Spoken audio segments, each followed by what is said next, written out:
All right, good morning. We're here for the CalAPA Leadership Cycle 3, Supporting Teacher Growth, version 8 deep dive, and today is August 21st. Can you believe it? 2025.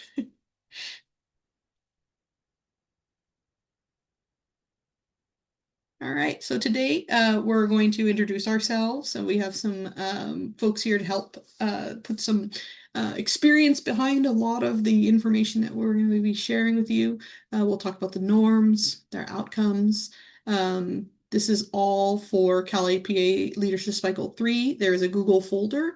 Hot off the presses, the conversion or the what was different from version 7 to 8 is in that Google folder, and it's published online. We'll be talking about CalAPA structure and theory of action, accessing the materials, faculty policies and resources, and an update for all cycles, and especially for cycle 3.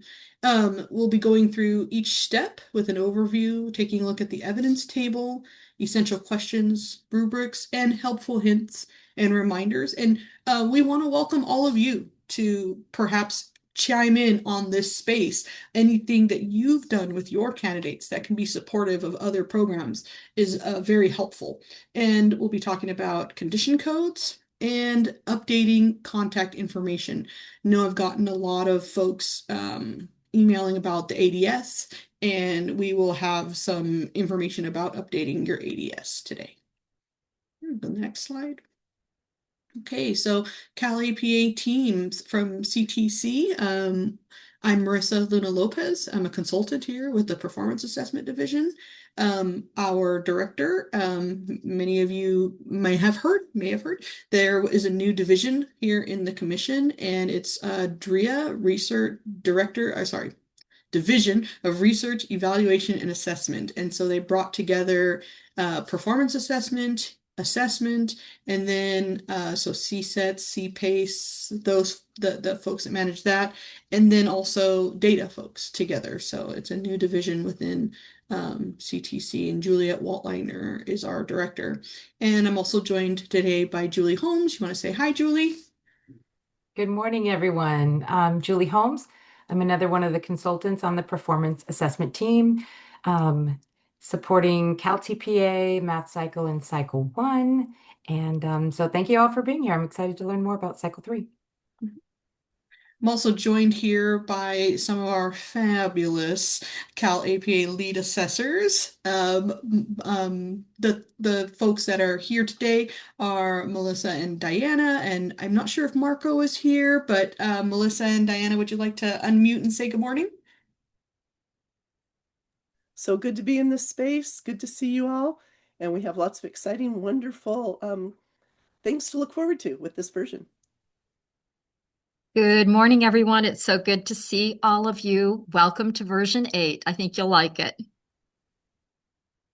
Thank you. And from Evaluation Systems, we have Dr. Webb with us driving the slides. You want to say hello, Xavier? Morning, everyone. My name is Xavier Webb. I'm Senior Area Director with the Evaluation Systems Group at Pearson, and been working closely with the CTC on the CalTPA performance assessments and the APA. So have an opportunity to join you here today and continue to support the CTC team and more of a logistics role in handling the slide deck and some questions today. So glad to be here and good to see you all. Thank you.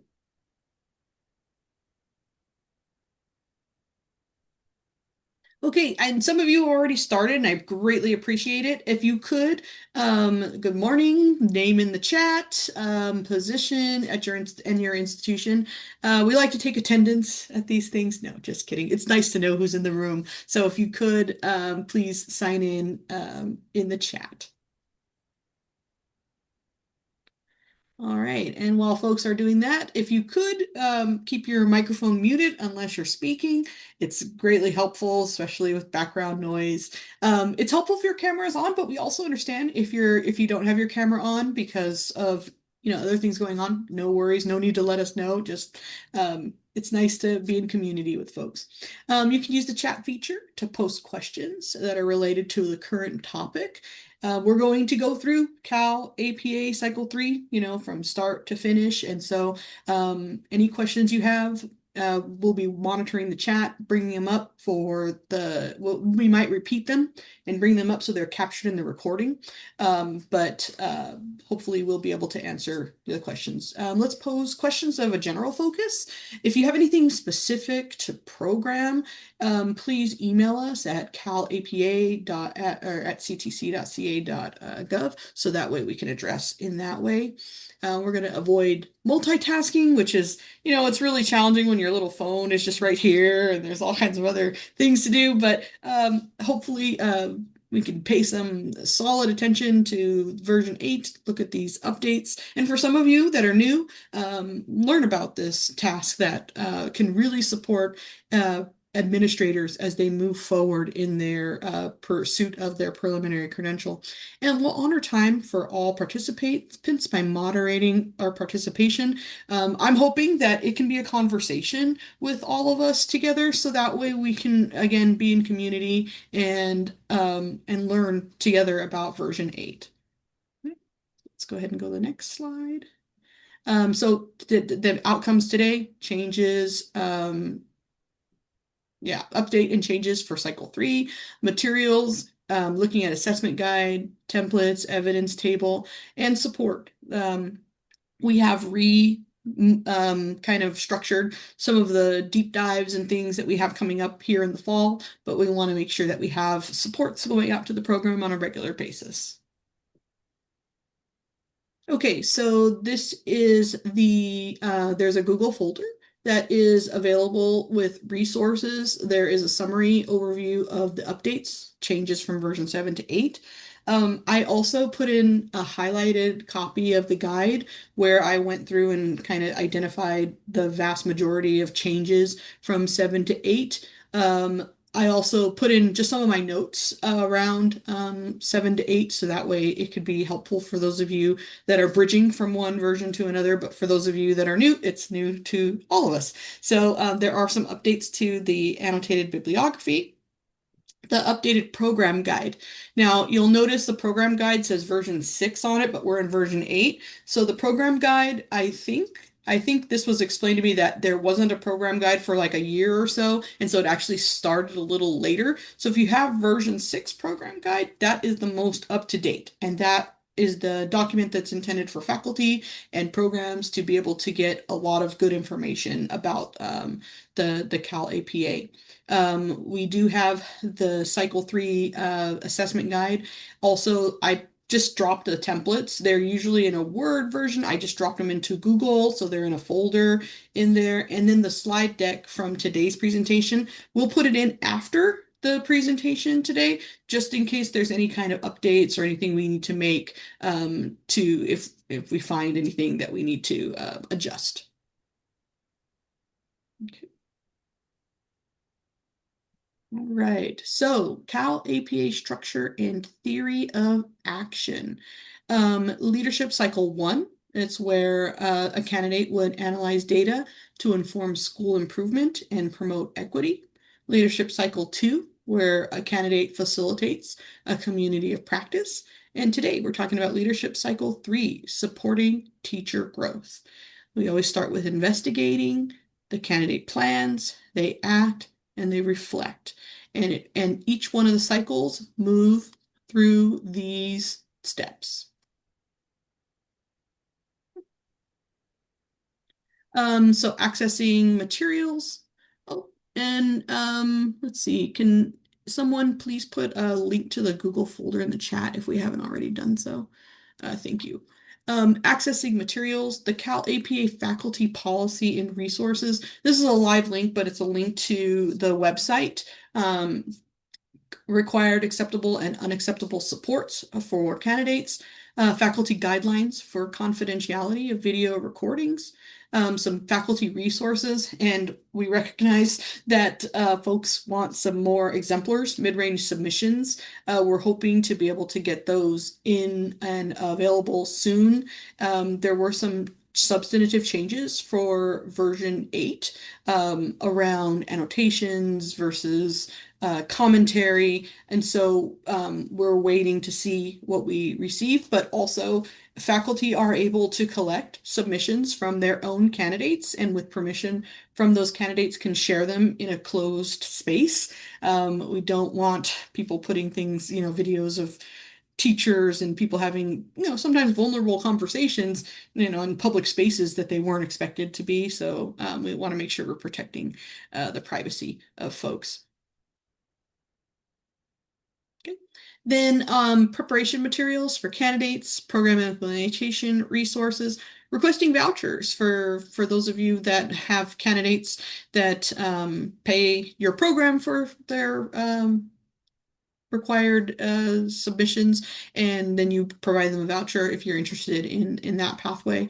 And then secure materials with, like I said, the submission examples. We're working on that. So, all right. Next slide. So updates for all CalAP, and I did note at the end there which cycles that it really impacted. So the table outlining essential questions for each rubric has been moved to the overview, and also commentary is now being used instead of annotations, and we'll be talking about commentary and annotations and how what we're supposed to be doing, that concept of narrative analysis in that space. So and in the steps where there is video and commentary, we'll be discussing that. And video edits are now allowed for clarity. And again, my son had to, told me at 9 o'clock at night, "Oh, Mom, I have to make a video for Run for Student Body. It's due tomorrow."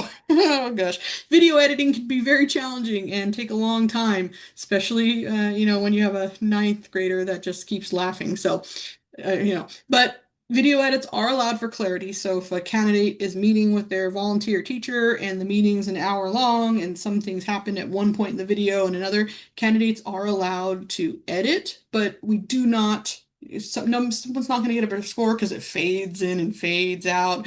Nothing that's going to be too distracting, background music, all those things. That's not what we're looking for. We're just looking for an edit to allow for some clarity. And again, it's allowed, but not required. They do not have to edit, they just can. We went through the rubrics, and now there is only one construct for a level 4 and then a level 5. So a candidate, again, 3 meets the expectation, a 4 is above, and a 5 is above and beyond. And as our friends in Cycle 1 say, we don't want any 2-level administrators. We want 3-level administrators, 4 administrators, 5 administrators. So that's what we're working on. Thank you for that one, Delia. Some previous condition codes have been moved into rubrics. You'll see that the condition code list has been trimmed down. One thing that's important to understand about the condition codes, technical condition codes, if a video is unable to be viewed, if a template is blank, a candidate will still receive a condition code because it's a lack of evidence. We need a complete submission to be able to score. But there are some issues. If we get them, it'll be, instead of a specific condition code, it'll be a more general condition code, and it'll be an email that will be sent to program representatives to discuss and coach their candidates. So many of the condition codes have been, removed or moved into rubrics, but some that are still, essential condition codes, like in Cycle 3, if you have a candidate and they coach a paraprofessional, right?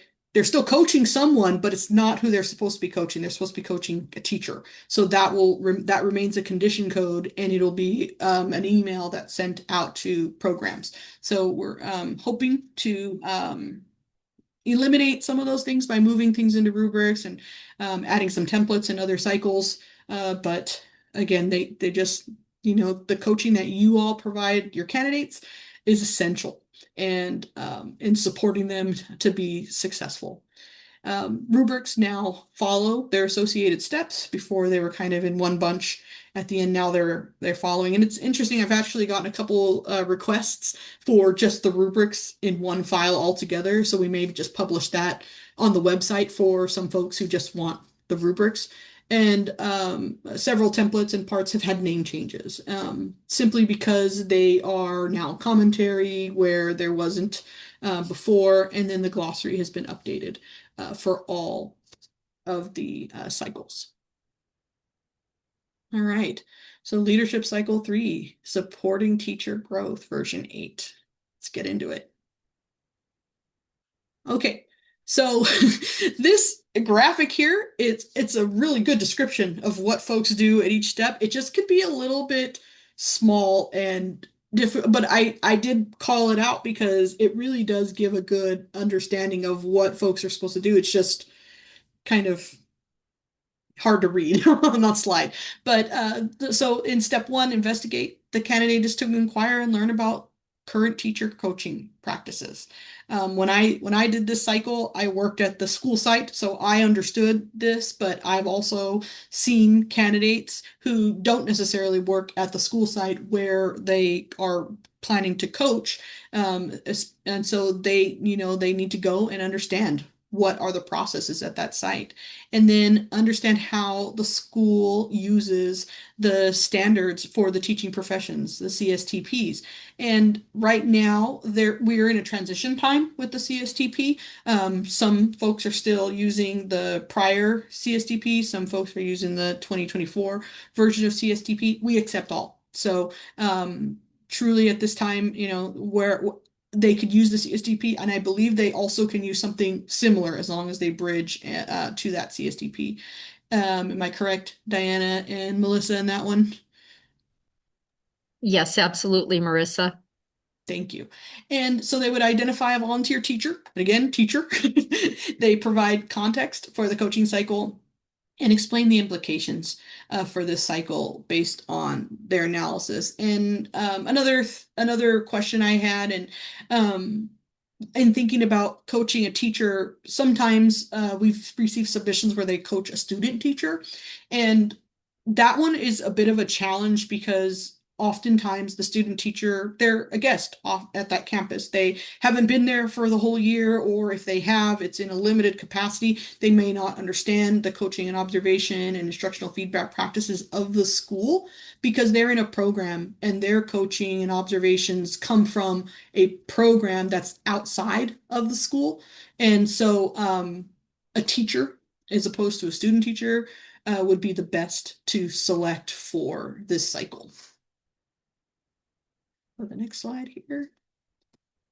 So in step 1, investigate. So this is like a broken out bulleted version of the narrative here. So they familiarize themselves, identify that volunteer teacher, explain the implications for the cycle based on the analysis of the current role, and then also a summary of the context. And this is all in part A, written narrative, coaching, observation template. And you'll notice as you go through the guide this year, one of the changes that we did make that we brought over from what they were doing in CalTPA is to just to stamp what template or what upload goes with what section of the directions. And that was done not only to help the candidate connect that they should be looking at the guide as well as the template at the same time, but also to shorten the instructions so we didn't have to restate it over and over again in this template, blah, blah, blah, 'cause sometimes they can be a little long. You can go to the next slide. So this is just a broken down different, just looking at the guide, the current observation practice of the schools, collecting some forms, how the CSTP and our alternately aligned framework are used, an overview of the process for pre and post observations, and how these practices reflect current evidence-based practices and adult learning theory. That's an important thing, right? Teaching an adult is very different than teaching a child. And so understanding that we can't just use the same strategies that we use with kiddos when working with adults. Some of them work, some of them don't. And then the volunteer teacher's context for coaching, right? Again, identifying that volunteer teacher. Diana and Melissa, anything to add to step one, investigate, things to remember? This might be a good time to remind ourselves that there's a lot of specific details in the rubrics. Now, I've tried it a couple different ways with former admin candidates, but I really like to start with that essential question. And I am really glad that all of the step one information, including the rubrics, the rubric is there together in the assessment guide, the way that's been reorganized. So read the essential question, then read the details and the constructs of a level 3 rubric, then go into the template. What is sad for me as an instructor is when someone pulls up a template and just starts answering those questions that are in the template, and they've missed so much opportunity to tell us what they've learned and what they're thinking and what they're going to do. So I think that would be a good thing to think about of how you want to guide folks to use not just the template, but definitely the assessment guide and the rubric so that they get everything in there that we're looking for. And I would just add to that, as you're looking at the rubrics, you can see actually in the in one, the fourth bullet, you can see the and or. So make sure that you're paying attention and your candidates are paying attention to and/or versus just the word and. So if it's just the word and, obviously it needs to be included. If it's and or, then it's sort of a choice. So just make sure, please, that you emphasize that. And then I want to go back to what Marissa said a couple slides ago, is I think it's really helpful for candidates to understand kind of the big picture. And that graphic is very, very helpful. And in fact, in our program, we've kind of created a graphic that shows how all three of the cycles fit together. And at the very top is student learning. So we're looking ultimately at student learning as part of all of these cycles. And as we get deeper into the rubric for 3.1, that's the area that we see sometimes in cycle 3 gets forgotten, the students. And so we need to remember it's not just the outcomes for teachers, but ultimately this is about students and outcomes for students. So that's what I would add. All right. Thank you for that. All right. Ready for the next slide? Getting to that essential question, right? And as you go through, how does the candidate describe and analyze the current role of teacher coaching, observation, and/or instructional feedback practices at the school with the volunteer teacher, and explain the implications of how current, will pop up there. How current practices impact their approach to conducting that coaching cycle. So that's the frame for that rubric. So let's go ahead and go to the next. So here is your rubric for 3.1, and I want to invite Diana and Melissa to maybe talk through some important things in this rubric to call out for folks. I'm going to start off with the title of the cycle, Supporting Teacher Growth. And then, as Diana said, in that will support student growth. But this investigation, this is the reason that this is so important, and that we're asking them, as you can see right here in the rubric, we're asking them to describe and analyze. The investigation is really important so that they understand what the context is for the individual that they're working with, and they're going to make decisions based on that. And so analysis, the intended or desired outcomes for, as Diana said, the students, the teachers, and the students, and then do something with that information. That's the second construct. Candidate clearly describes that plan and the implications. It is going to be important for me to do blank. Because Marissa has this many years of experience and she's taught this, I'm thinking about doing this. All right, I'll leave it there. Diana, maybe? Yeah, so I'll just go back and kind of illustrate the point I made about and or. So if you look at level 3, and as assessors, that's where we always start looking. And then if we find evidence in that level, we move to the right. If we don't find evidence, then we move to the left. But you can see that and or is there. So they have a choice of teacher coaching, observation, and or instructional feedback practices, because we know that may vary from site to site. However, that last sentence in the first construct for level 3, it says both teachers and students. So that's an example of where it needs to include both. So I just really wanted to emphasize that again, because as assessors, that's the piece that we see left out the most often is students. And then the analysis is also very important. And when the candidates are conducting their analysis, it's fine to gather information, to talk with their principal, sometimes maybe to talk with their HR department or talk with other teachers. But the analysis needs to be their analysis based on their thoughts and information that they gathered, not from whoever they might have interviewed as part of that process. So it's their analysis. Thank you. And so a level 2 is always going to be an attempt, and a level 1 is going to be a lack of evidence. And so we don't want 2 teachers who are administrators, we want 3 and above. And again, we always start at that 3. We move to level 4 if we meet everything in that construct. And in both constructs, we move to a 5 if they meet everything in the construct there. But if we are missing one point, and again, pay attention to those ands and ands ors. If it says and, it absolutely needs to be there. If it says and or, there's a candidate choice point in there. And so the more evidence that a candidate can provide and really starting with these rubrics will be the best thing to support them in moving through these administrative leadership cycles. Okay, sorry, Xavier, if we could go to the next slide. So some helpful hints and reminders, right? Check in with an administrator for the school site for support. They know this process. They are the ones that are often overseeing this. The candidate can use the CSTPs from 2024 or previous versions, and they must work with a teacher.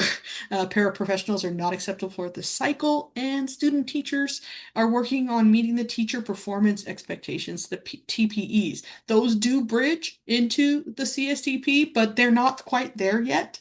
And so trying to work with a student teacher on a CSTP when they haven't met or demonstrated competency in all TPEs yet can be a bit of a challenge.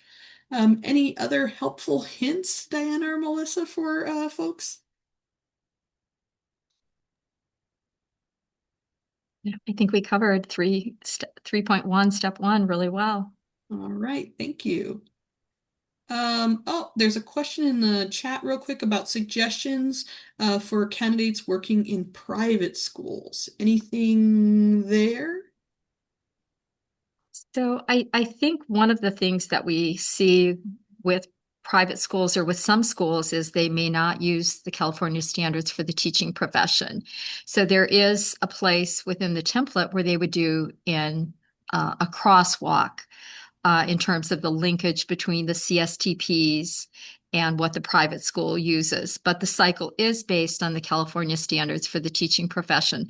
So they would need to identify a standard and an element for the focus area. Right, Melissa? Yes, and in fact, now that you say it that way, Diana, which is perfectly clear, here's a pointer and a reminder.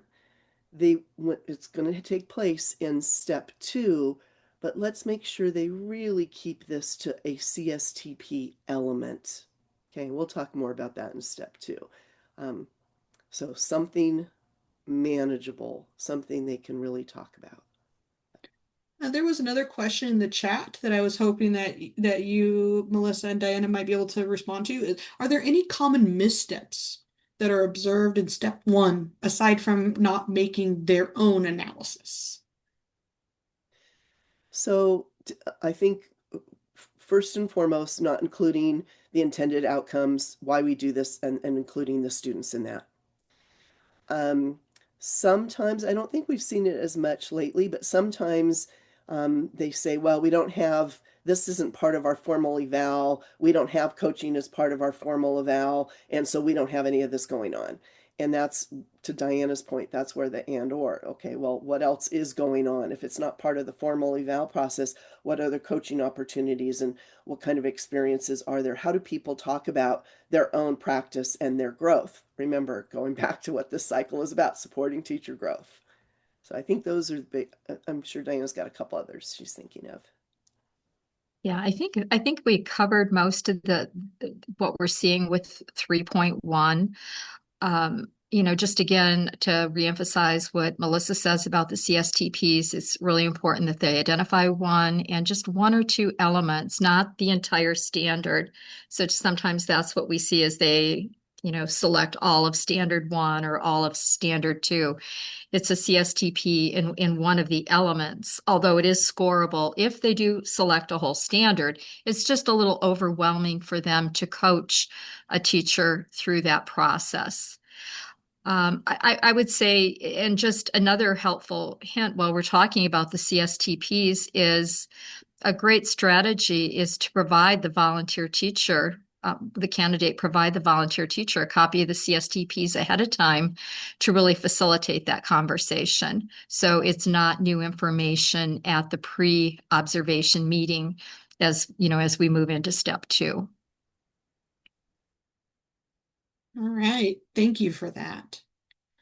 Okay, so moving into step 2, plan, right? Using the lens of coaching and instructional feedback and the California Standard for the Teaching Profession, the CSTP, they plan, participate in, and video record that pre-observation meeting with that volunteer teacher. And together at that meeting, they will select one or two elements. And again,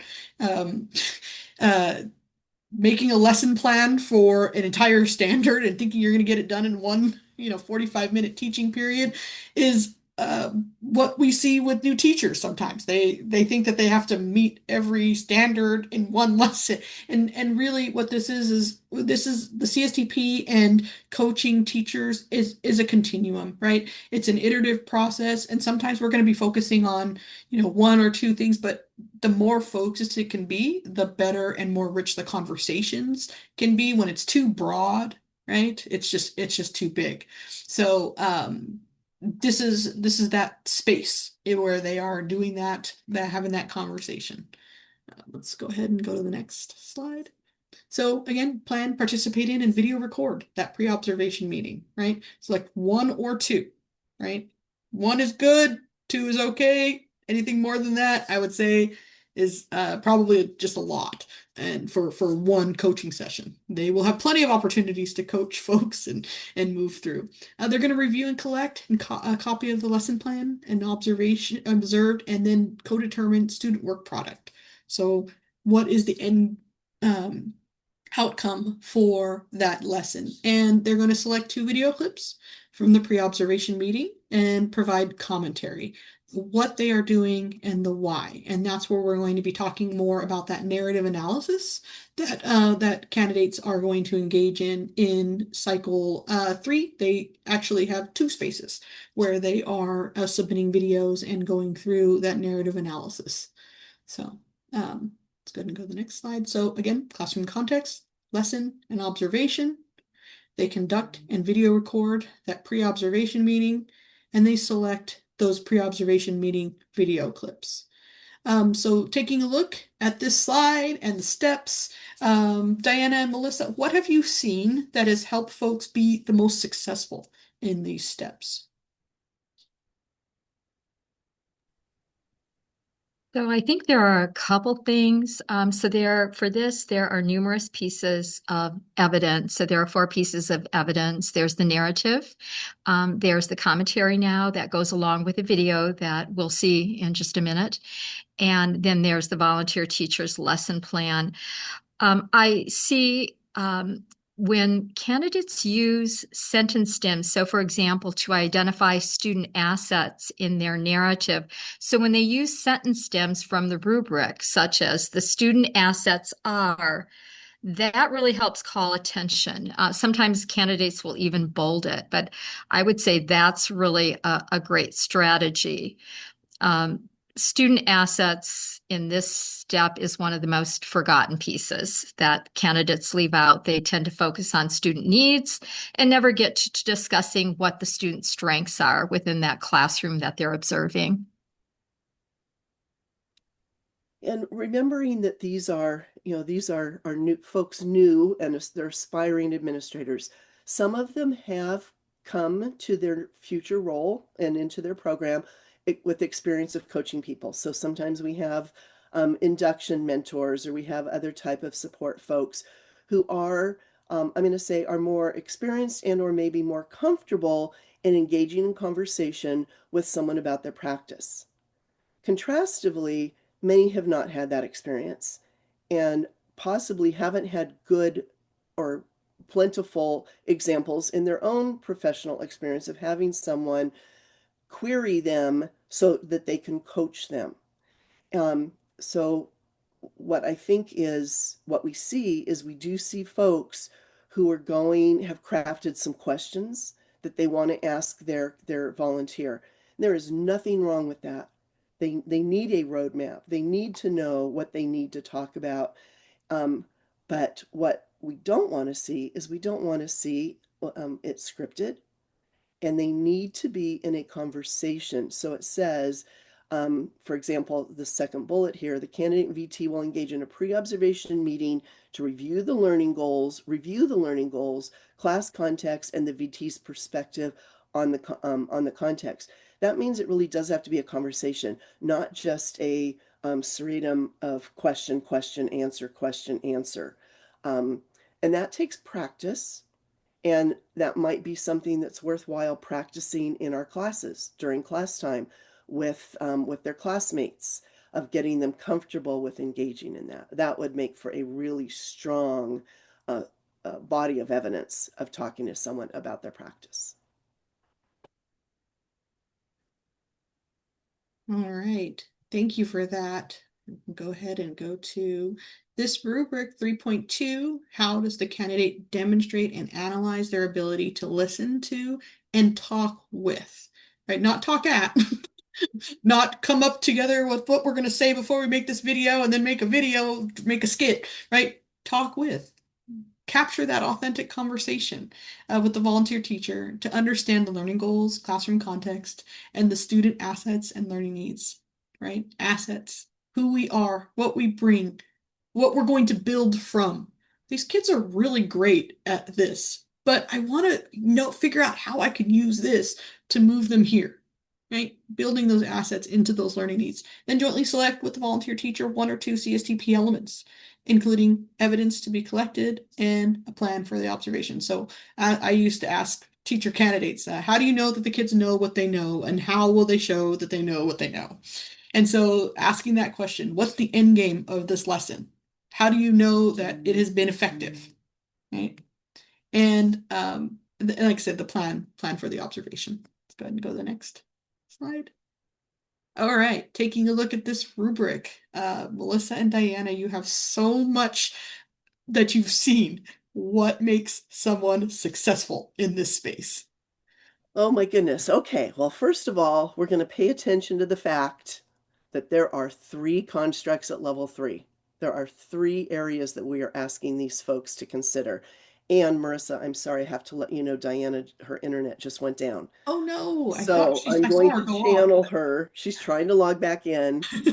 Yes, Ronnie. Hi, Ronnie. She is. So she's going to try and get back on, and then she'll, if we have to, we'll channel through the distraction device. Okay, your question really is simple, Marissa, is what makes somebody successful? That they are asking questions and in conversation so that they can understand how they can be of service to this individual. They are in this person's room to help this person. In induction years ago, we used to say to be that extra set of eyes. I am in your room to be your extra set of eyes and your extra set of ears. What can I do for you during this lesson so that then you can reflect and decide what you want to change, right?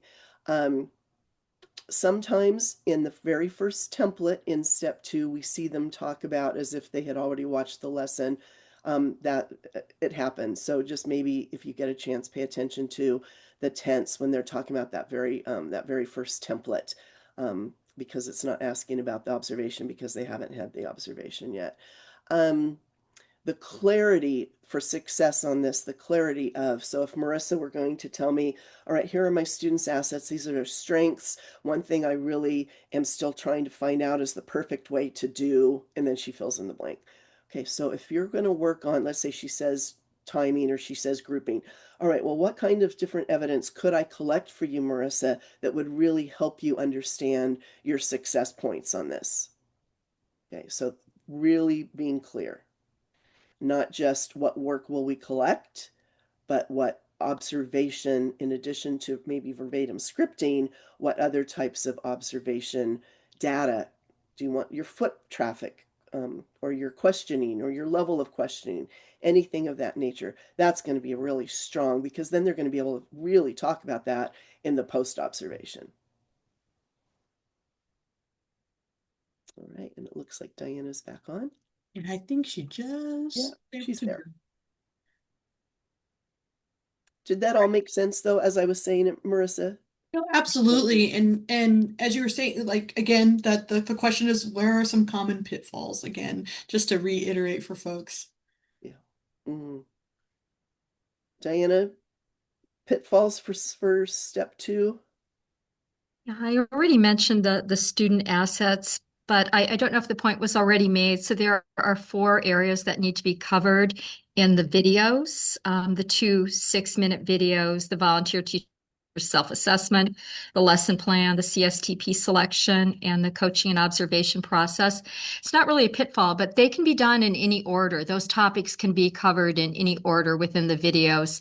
So they're listed on pages 13 and 14 in a particular order in the assessment guide, but it is acceptable to do them in any order that the candidates choose to do so,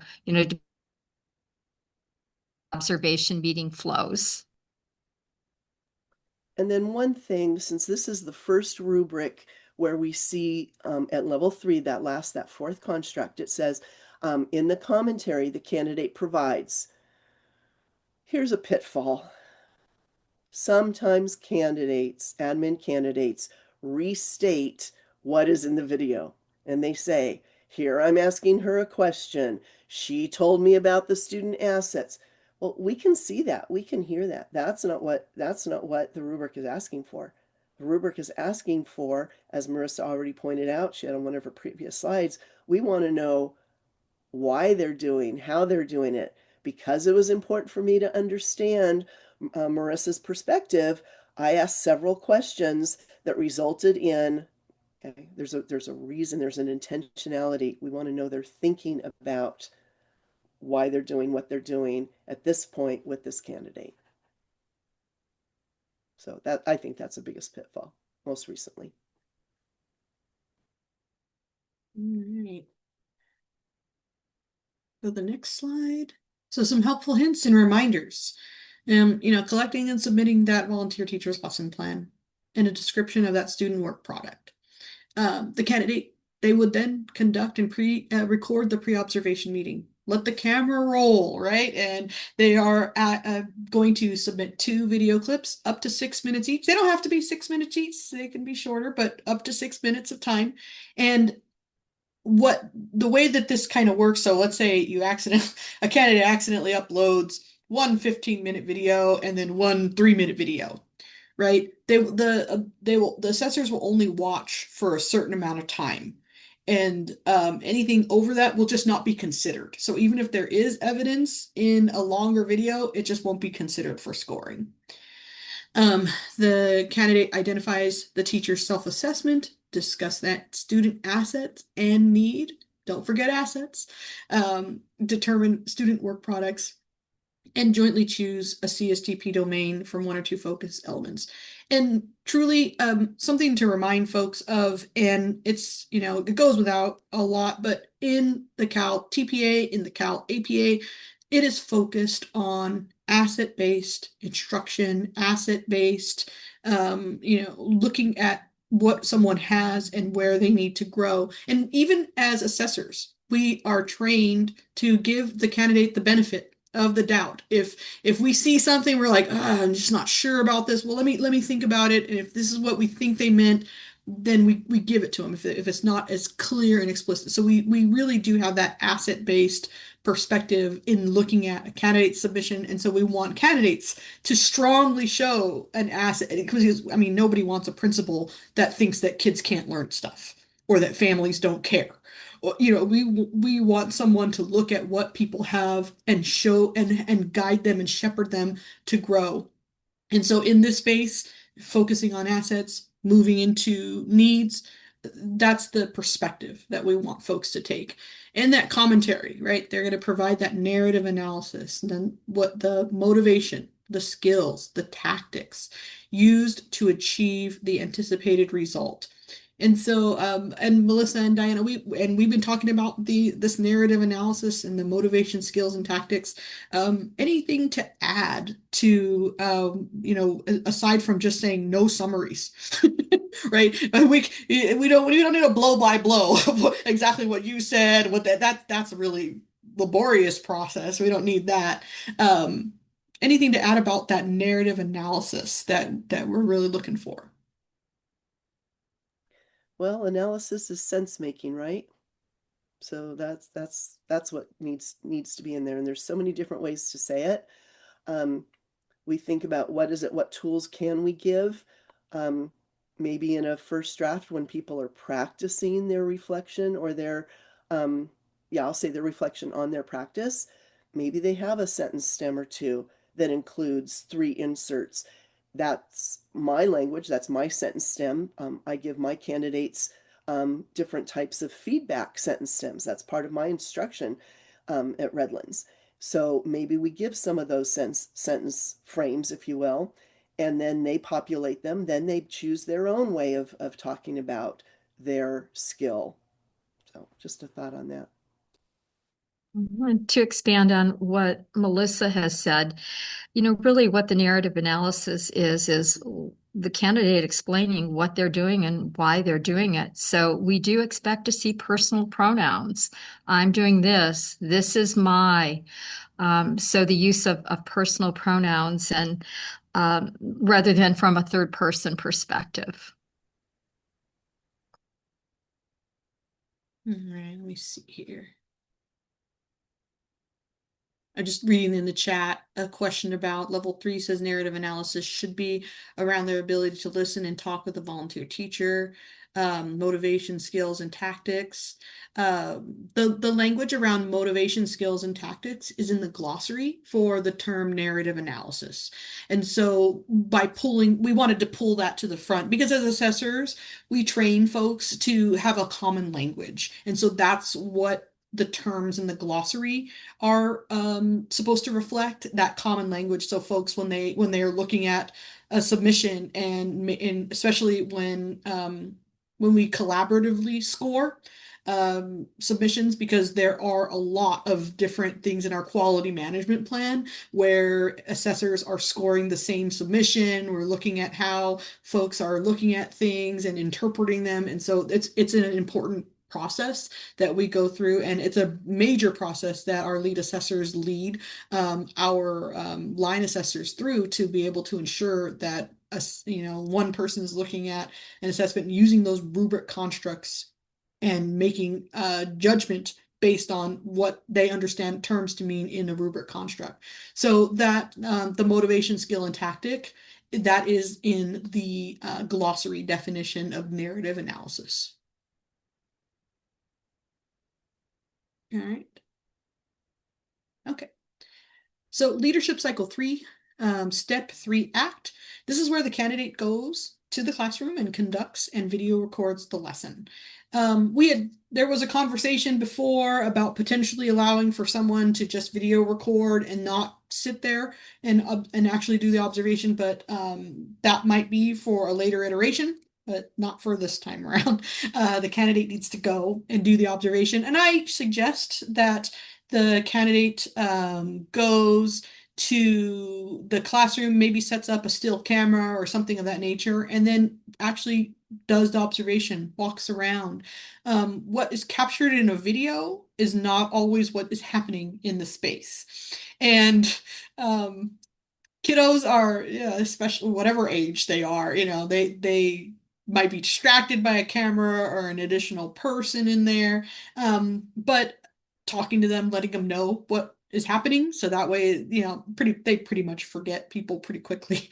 But I remember when I was a new teacher and we had we had this gentleman that would come and do data and instructional coaching, and one of the kids came back from the bathroom, be like, "Miss, the guy in the suit, he's here, he's coming." But to me, I laughed about that, and I was talking about it in the teacher's lunchroom, and one of the other veteran teachers told me that those kids care about you. They want to make sure that you do well, and they see that guy coming, and they know that he brings a lot of anxiety. But yeah, so just a silly story from from my time, but truly what you see in the classroom, what you hear, being able to walk around, but a still camera in the corner to record, because oftentimes, like, I don't like to necessarily watch the videos that I'm in because I think my voice sounds different or I move differently, and then I watch them like, oh my gosh, who would ever take that person seriously? But it's always a matter of perspective, but truly you don't see something until you see it sometimes. And once you see it, you can't unsee it. And when you're coaching someone, just from my own experience in instructional coaching, and you're making a point that someone's doing something, no, I'm not. No, I'm not. That's not what I understood. That's not what I saw. But then you could show a video and say, okay, well, let's take a look at this together. And so that's where the video recording comes into this step. And Melissa and Diana, in this step, this is a big chunk of what this cycle is. So anything to add to my terrible stories? Well, we have stories, but we don't have time for all that. Let's go a little further, actually. I think we could shed some specific light Okay. on a few things. Yeah. Sure. So again, this is the overview, right? Conducting that video observation of the lesson, preparing the post-observation meeting, facilitating a post-observation meeting with the volunteer teacher, video recording it, having that conversation, selecting your video clips 1 through 3, and then providing that commentary, again, around that narrative analysis, the what and the why.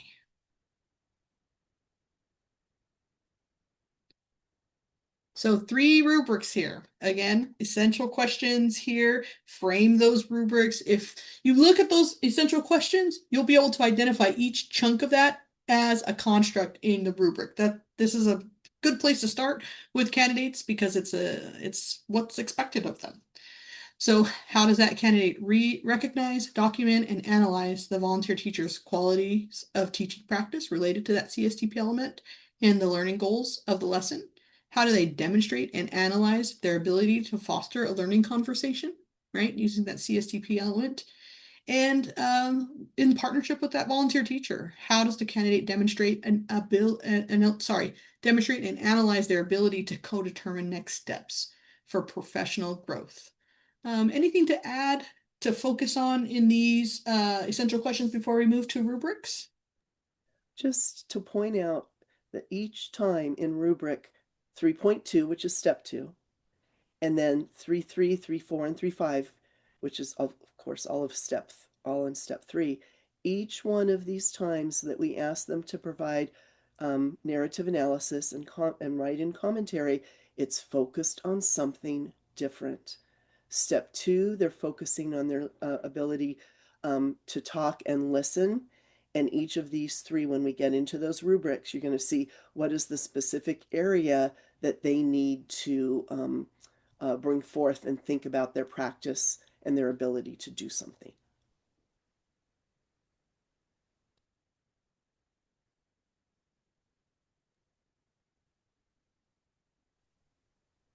Diana, do you have anything to add?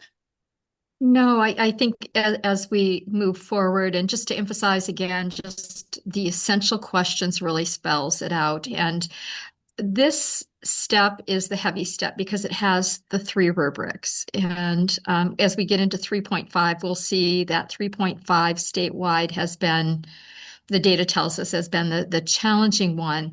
But it's really important to have a strong foundation with step 1 and step 2.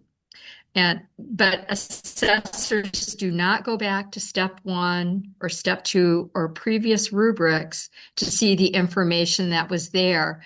So some information that candidates provide may be duplicative on their part, but it's really important that they make sure that they thoroughly cover and respond to each of the constructs. Right, thank you.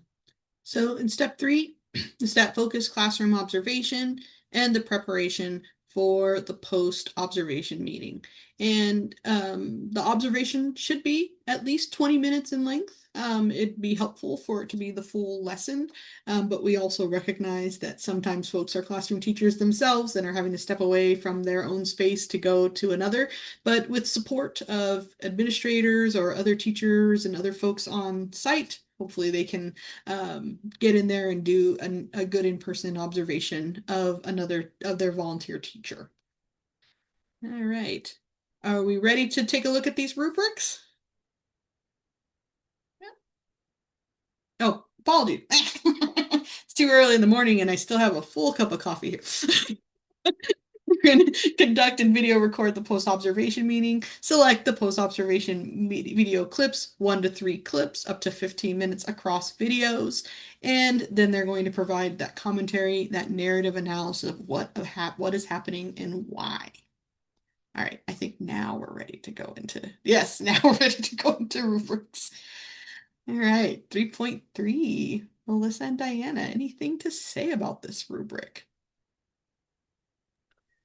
The strength of their notes is really important.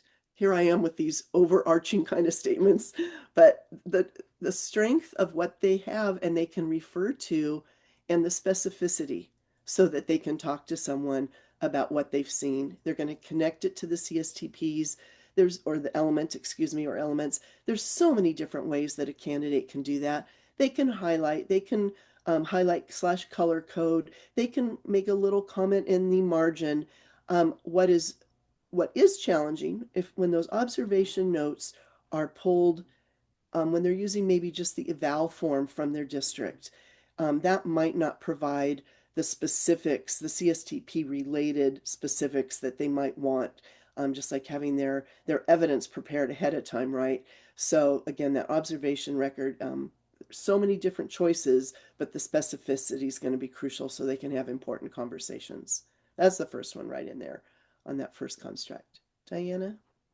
Yeah, I agree that that connection to the CSTP is critical. So in their observation notes, there needs to, but the other piece that I want to emphasize is in the second construct of level 3, and it's the last 2 phrases, so that the notes are detailed enough that they provide meaningful and useful guidance to the volunteer teacher. So it's beyond just a script of what's happening in the classroom during that observation, but it's providing meaningful and useful information to the teacher that they're going to be meeting with in this post-conference meeting. So I think that's it for 3.3. All right, ready to look at 3.4?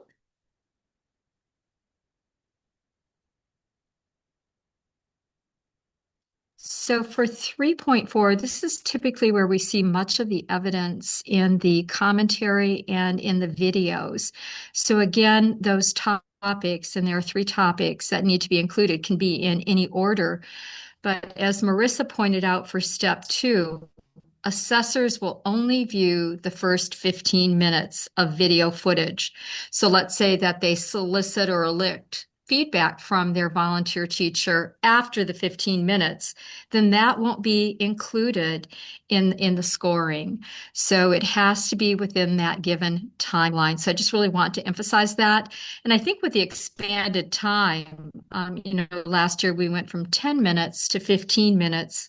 We're seeing that candidates can accomplish that, but it's really important that they cover all of those topics within the post-observation meeting. Melissa? I'm thinking about the other question that you've asked, Marissa, about, maybe not pitfalls, but, where are we seeing the not as much of a strength? And I think we statewide have some work to do in talking about the teacher's growth and not having that conversation be too small or too narrow. It might be appropriate sometimes when that is about a technique or a strategy, but let's talk more through. I think we should always talk more through the year in our digging deepers and such. But we should talk about what are some good examples of talking about the teacher's strengths, areas for growth, and what that looks like, as opposed to, well, let's fix or repair this particular lesson. That's not really what we're about if we're about teacher growth. So. There is one other area in the first construct, and this is where we see candidates they go down to a level 2, and that's where they don't jointly view the lesson observation video with their volunteer teacher. So there has to be evidence of that, where the volunteer teacher and the candidate are jointly viewing the lesson together, of the video of the classroom observation. If they don't do that, as I said, it'll go down to a level 2. And there are a variety of ways that can be done. Sometimes we see a short clip during the post-observation conference meeting. Sometimes it's referenced and they both agree, yes, we watched this together. So there are a variety of ways to do it, but to achieve a level 3, it has to be viewed together. All right. Thank you for that. And let's move on to this little 3.5. And again, we alluded to the need for further support in this rubric. So Melissa and Diana, please expand on that. Well, I'm going to start off with a broad statement again. Let's think about professional growth. Let's think about what is this is about. Now, we're meeting people where they are. We know that we are supporting them through coaching. I might have someone, or your candidate might have someone who they can have a very large conversation about, and that person is well situated to think about something really big. They also might be working with someone who unfortunately maybe hasn't had a great professional learning conversation with someone and is very reluctant or reticent to go there. That might be a reason why your admin candidate might choose to work on something quite small and very close to the classroom at the moment because they want success. So they're not going to get dinged for the choice that they make, but we really would like to see this conversation about what does professional growth mean. It means certainly more than just going to a PD, and it certainly in most cases should mean more than just, oh, let me make a correction or let me tweak this lesson for the next time. So it's along that continuum, but that's really where this hinges, or where this rests upon. Mm-hmm. Yeah, I agree, Melissa. That connection to the CSTP is critical, and it's based on the evidence, the observation feedback, the video of the classroom observation and student work to identify those areas for growth. I do want to remember in the beginning I said that and or. There's an and here that's very important. So if you can see in that first construct, you can see including resources and additional coaching support. It's not an and or. So they need to offer additional resources and additional coaching support. So that's what the assessors are looking for with that rubric. So that and is very important to emphasize. So I think that's it for 3.5. But again, I know, as I said, statewide, this has been an area where we really need to work with our candidates, to really help them work with their volunteer teachers in their continued professional growth, because that's really what this whole cycle is about, is increasing our volunteer teachers' growth through this coaching cycle. Mhm. And we do have a digging deeper coming up about coaching and mentoring folks. And so hopefully we can address some of that in that digging deeper session. A lot of those digging deeper sessions are based on this data. And thank you so much for your information for folks. Again, as when I was teaching TPA and working with candidates through APA and such, I appreciate knowing where folks might have a challenge and talking about it openly with the rubric. And when you all are addressing your candidates, you could say, this is a place where some people struggle, but we're not going to do that because we're going to be 3, 4, and 5 administrators. And so this is how we're going to work through it. So thank you so much for that. All right, are we ready to move on to some helpful hints? Again, candidates should accurately recognize and document observational evidence. The notes need to be detailed, right? Enough to be useful. Something that's too general is it's just not, not enough. And I'm bad. I tend to scribble on things instead of taking notes, but in this space, focusing is going to be important.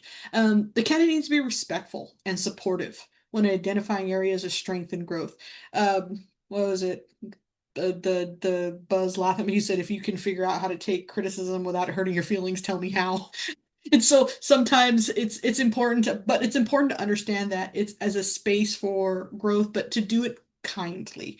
Nobody wants to take advice from someone they don't like. And so the candidate needs to understand that we can say things and we can say them kindly. We can say things respectfully and we can say things professionally. And it's not going to, it shouldn't challenge the relationship that we have. I would rather hear something truthful and respectful than to have it brushed under the rug until it becomes a problem. And so, identifying strengths and that's easy. Usually, you're great at this.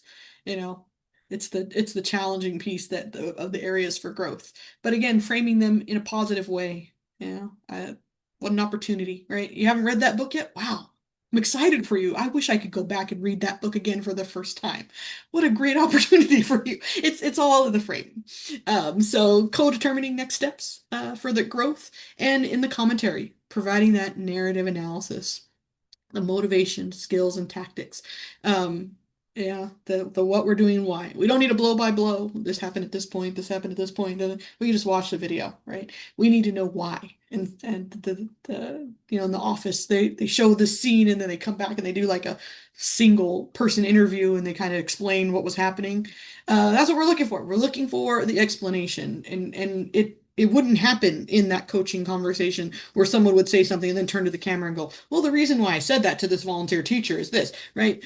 That's what the narrative analysis is for. That's what the commentary is for, to be able to give that further explanation of what's happening in the video and why. Anything to add about narrative analysis or any of the other points for step 3? No? All right, then. I think we're ready for step 4. So reflect, and often a struggle for teachers, for administrators, for a lot of people in their life. Sometimes we just keep on trucking or bulldoze our way through. We don't stop and think and recognize our part in things and such. And so reflect. It's an important part for growth, right? And again, we're working for teacher growth. We're not working for the lesson, right? Like Melissa was saying, it's not just for this one little lesson. It's for who you are as a person. And I've been coached by some tremendous people in this world. And the person that's sitting in front of you today is not the person that was, 21 years old, first class of kids with severe disabilities. And I wonder what the parents thought dropping their kids off when they met me. But yeah, so looking at reflecting, so identifying personal leadership competencies and the needs in relation to instructional coaching, the CSTP focused observational process, and the collection of evidence and support for the teacher growth development through the cycle. Describe the continuous improvement steps, right? We're never done, right? We're never done. We can still grow, we can still learn, no matter what. There's always something that's coming out that's new, and when we stop growing, that's when we stop. I think we stop living. We stop making choices for ourselves personally. So how did they reflect on that coaching observation and instructional feedback and how it plays out at that school? So let's go take a look at the next slide. So reflect on their learning and describe continuous improvement steps for supporting teacher growth. And it's a reflective narrative. This can be written or can be recorded. Candidate can speak directly to camera, either verbal or in ASL. Go ahead and go to the next step. So they've elicited feedback from their volunteer teacher. They cite that feedback, so they refer to that volunteer teacher's feedback, and self-evaluate strengths and areas for growth as a coach.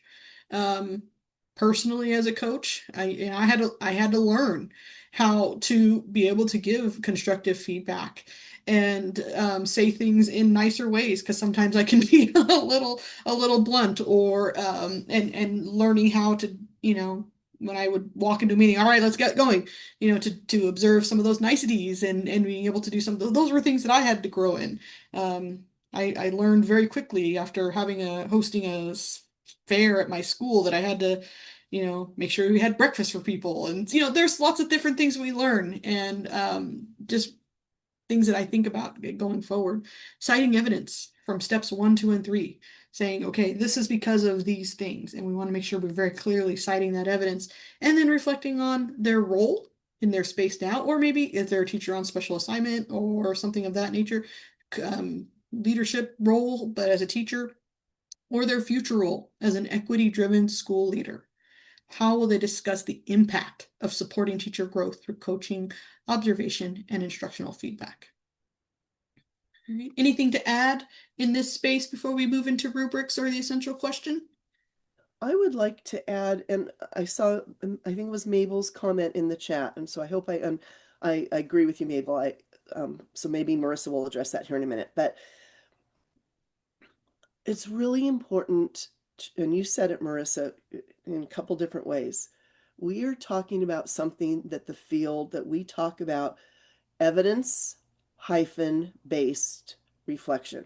We are not talking about, oh, I'm going to sit back and think, oh, what's popping up, speech bubble, some cloud comes across my, whatever. We're talking about evidence-based reflection. That's why the video is crucial.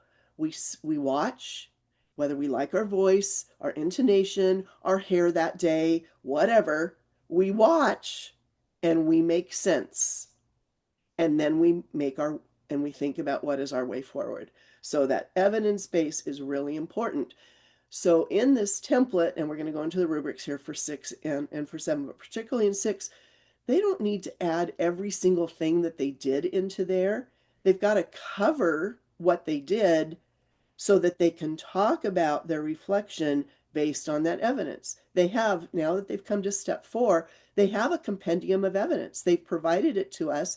They've looked at it repeatedly. Now they're making sense of it. Right? So it's that, again, I use that term, it's that sense making, and it's evidence based. And that evidence is what's going into the citation of that evidence, is what is going into particularly the prompts in the first 2/3 of the template. That's about getting that evidence for them to bring it forth and then make sense of it. And just a logistics piece for step 4. So candidates are offered the option of a narrative, or they are also able to submit a up to 6 minute video. We don't see very many videos, but I wanted to point out for steps 2 and 3, their commentary can either be a written commentary, I believe it's up to 8 pages, or it can be verbal.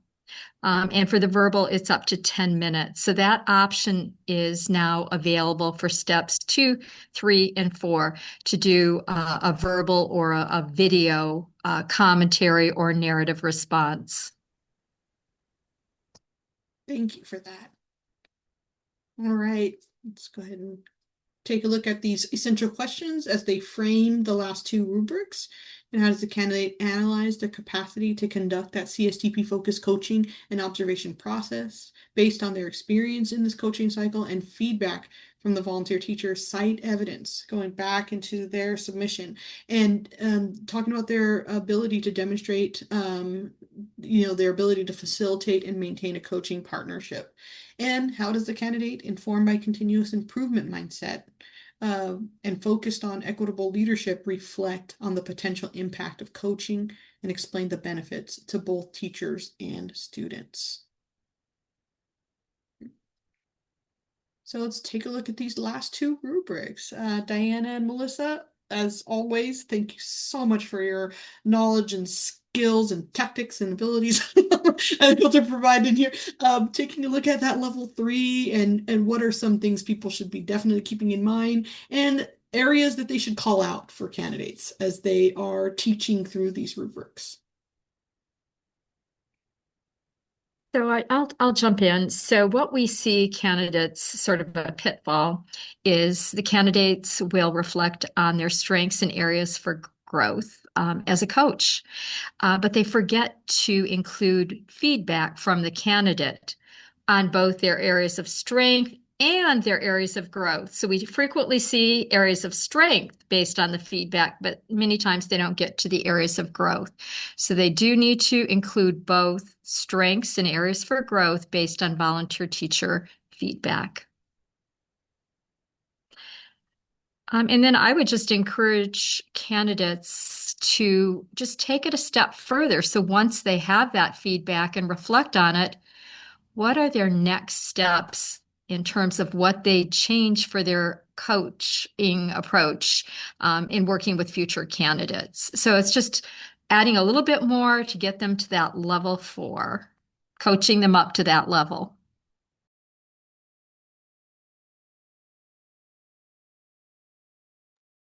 I don't think I have anything to add right there. I think we're good. All right, then let's take a look at rubric 3.7.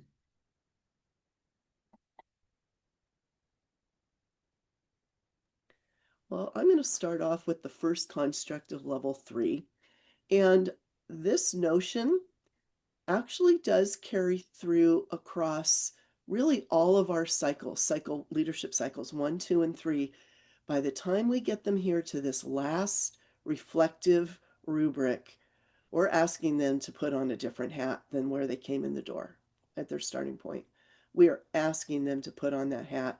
Okay, I might be in the seat. Maybe I'm not in the seat yet, but I'm going to pretend that I am. And one of our other lead assessors for another cycle, she says, okay, I've got the hat on now, and I'm going to talk from this perspective, whether they're in the seat yet or not. So we really want them to say, okay, I'm ready. In essence, I'm ready, and this is what I'm thinking. These are the big things that I'm thinking about. So sometimes we see people who very clearly can articulate what they mean by continuous improvement, and we sometimes have people who don't quite get there.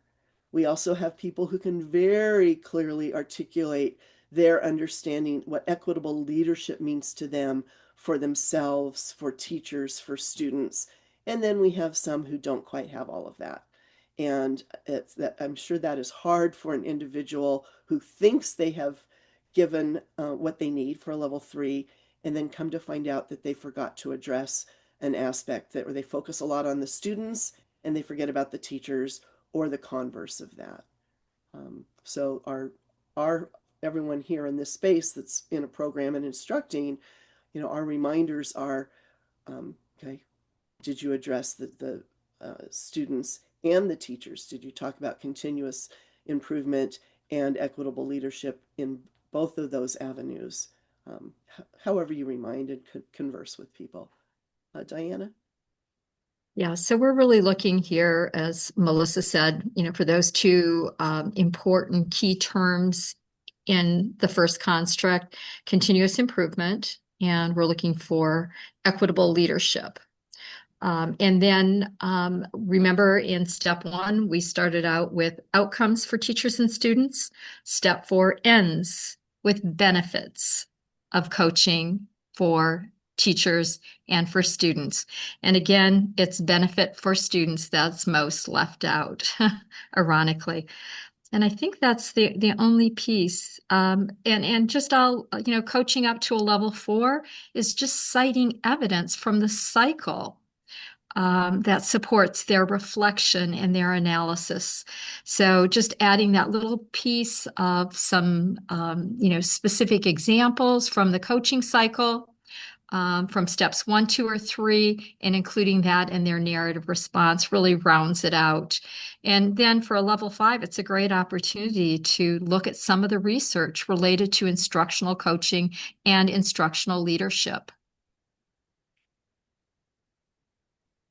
And I think that's all I have to add, Melissa and Marissa. Perfect. Thank you. Probably go to the next slide. All right, so some helpful hints and reminders. Reflection is often a challenge for candidates. I think it's reflections across for folks. It's just a challenge for people. And so they can submit written, verbal, or ASL response. They should be thoughtful when they analyze their CSTP-focused coaching.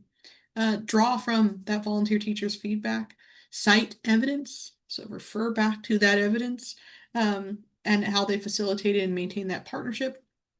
And reflect on their role as a school leader, acting with that hat on, right? Putting it on, whether they're close to it, not, but when they get that certificate of eligibility, that means they can be a principal.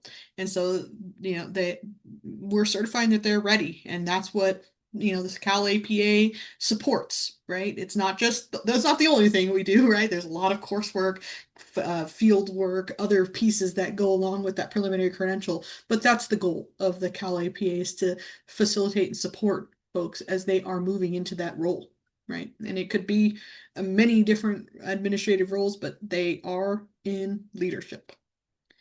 All right. So let's see here. We had a quick question from Joe. What are some examples of areas for growth that have been given in the past? That he says that they also find feedback to our candidate they get is positive. Yeah, I'd say a couple that come to mind. People really don't feel they're as skilled as they want to be in observation notes and capturing that evidence. So wishing or thinking that they missed something, and I would like to work on that.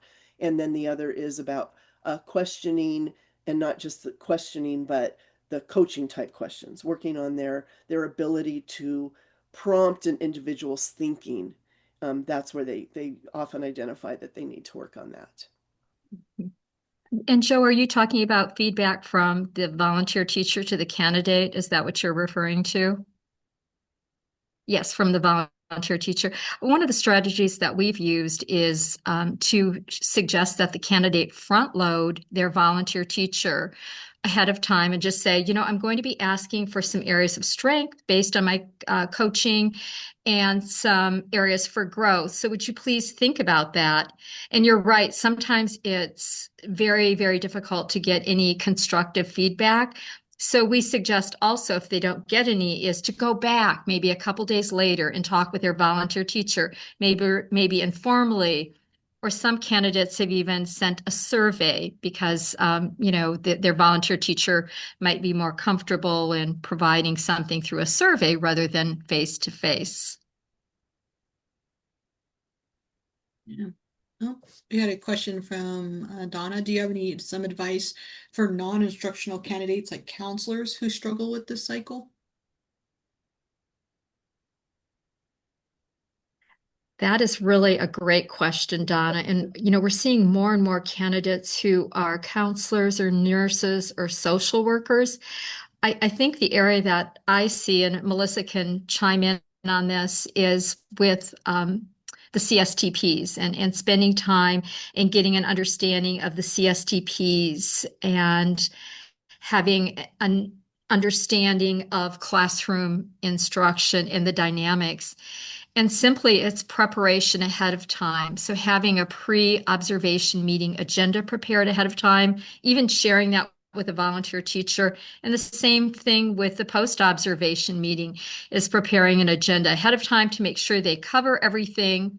And then finally, I would say it's just being a good listener and just being vulnerable and, letting their teacher know that I'm learning along with you. I think you're spot on there, Diana.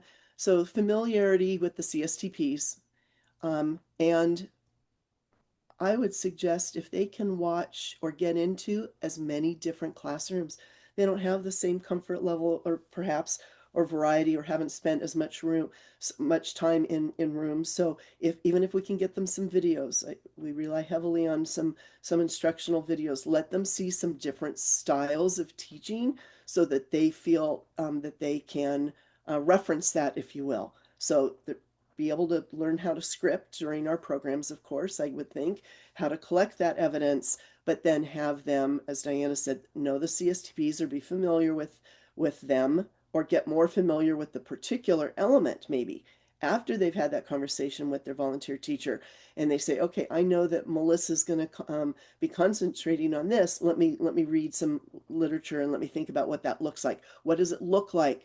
What does it sound like when this CSTP element is in evidence in a classroom? Oh, now I'm ready to help this person to collect this evidence. Delia's got something. She's got an idea.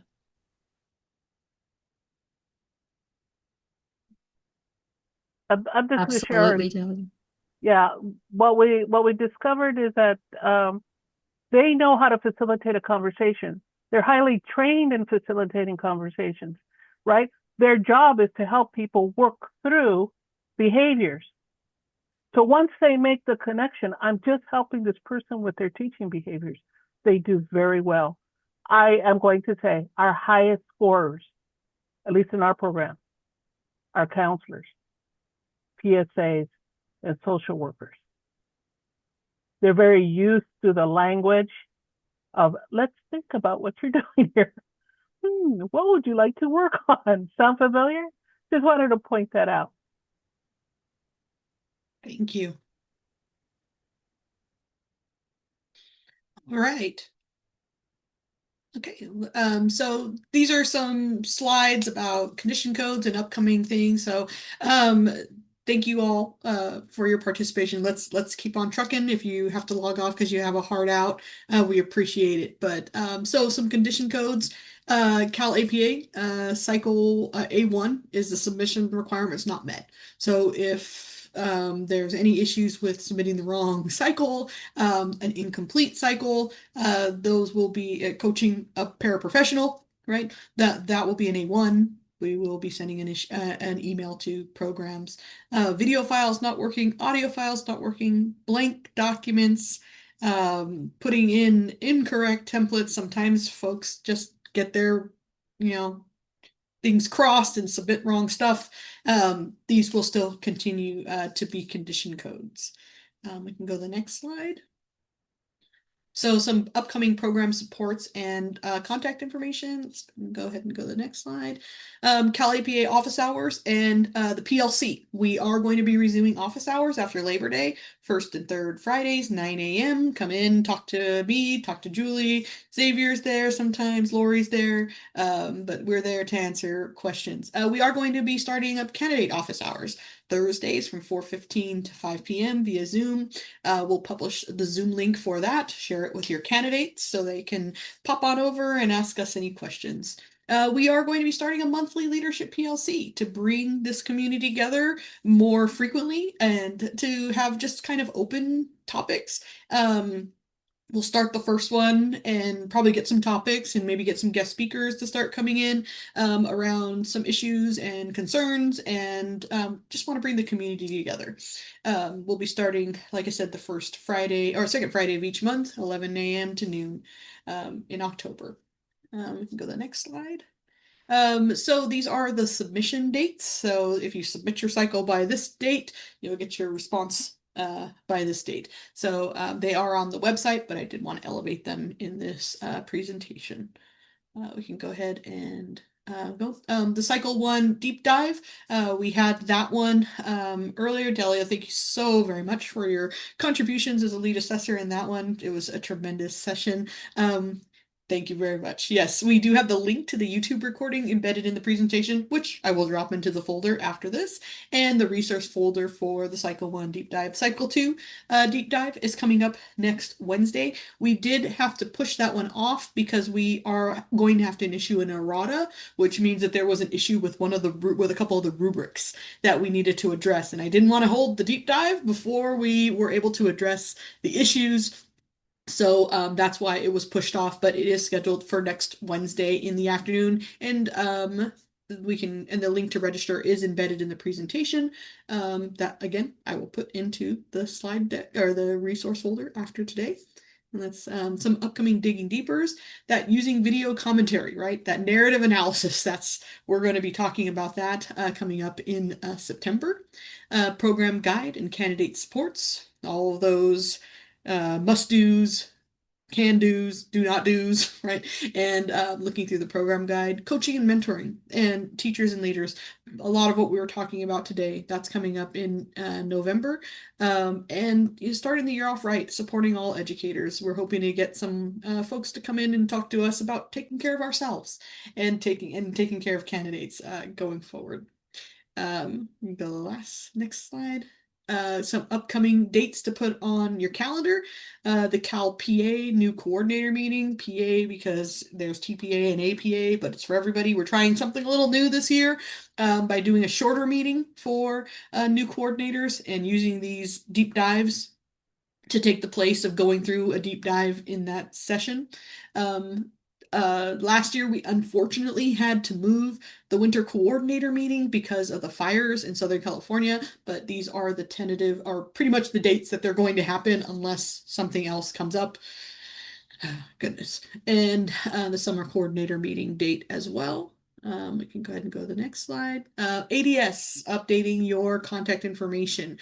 If you are unsure about updating your contact information, you can email me at calapa@ctc.ca.gov, and I can send over I send your program over to the ADS folks so they can guide you through what needs to be done to be able to update your ADS. And next slide. These are some listservs, right? And maybe some of you all got my email like 6 o'clock in the morning for the listserv to remind you of this. We try to send them. We got swept away with everything we're doing at TPA yesterday. Should have been a 3 o'clock in the afternoon thing yesterday. But these are some listservs to sign up for to get some information and updates, and the PSD always will have information. Next slide. Some communication. The CTC offices have moved. It's been a little while now, but just to remind you that, and then the YouTube channels that we have that we put these recordings on, and that candidates tend to find and watch, and it's good. It's good for them to get this information. Thank you so very much. Thank you so very much to Diana and Melissa, our lead assessors, and Marco that does a lot of work with this, and everyone that is making this a success for everyone. I really, really greatly appreciate what you had to add today. I couldn't have done it without you. So absolutely thank you. And contacting us, past cask email, that is often I know the prolific and amazing Gay Roby used to answer all kinds of questions that I don't necessarily have all the resources for. So the past cask email, if you have this candidate and you need to admit them to an admin program, got a question. CalAPA, if you have a question about CalAPA, there's that email address, and then the Pearson folks if you are needing to get a hold of them. But thank you very much for your attendance today.